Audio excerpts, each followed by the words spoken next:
Well, if you're tired of being drawn into arguments with your kids, whether they're big or small, there is a way you can put an end to them. And you can show your kids there are consequences to wasting time on arguments too. Here's more in Parenting Today with Chris Peterson. So one of the toughest things for parents is trying to come up with the right consequence for a certain problem that arises with one of your kids. Yeah. So one of the things we have to keep in mind is sometimes it will be a delayed consequence, so people can take care of it when they're calmer. Right. Delayed consequences actually have a bigger impact and can have better results. We use the generic consequence. We call it the energy drain. Most people use the energy drain by about the age 3 or 4, but it can go, until they leave our house.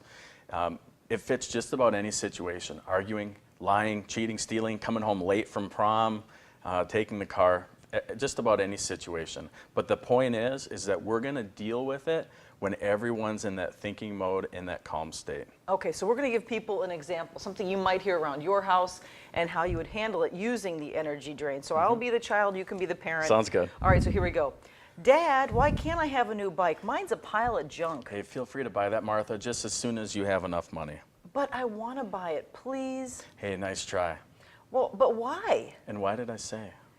You never get me anything. I hate you. Oh, this is sad. I'll have to do something about this, but try not to worry, okay?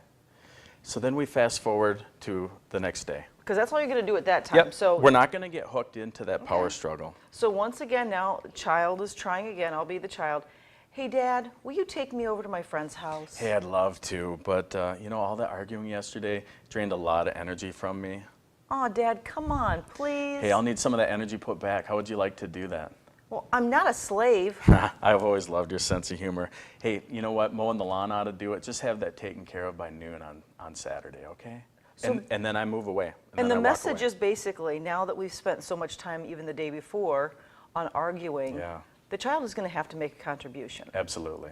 And they also learn that arguing's not the way for them to get what they want.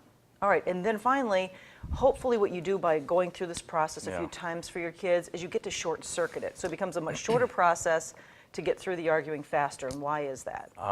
We can come in maybe 2 weeks later and say, oh, sweetheart, is this one of those energy drains again? And that just triggers them to get back into the thinking mode and change their behavior. But if not, that's fine. We'll just go through the process again. And in my house, I had a lot of dust-free things for a while. So that's how it works. And it's one of those things, too, it does give you time to think about what is the correct consequence for this behavior, too. Yeah, parenting's tough, and it's hard to come up with something immediately. All right, Chris, thank you so much. Hey, and once again, if you're looking for more information about that, you can always go to news8000.com.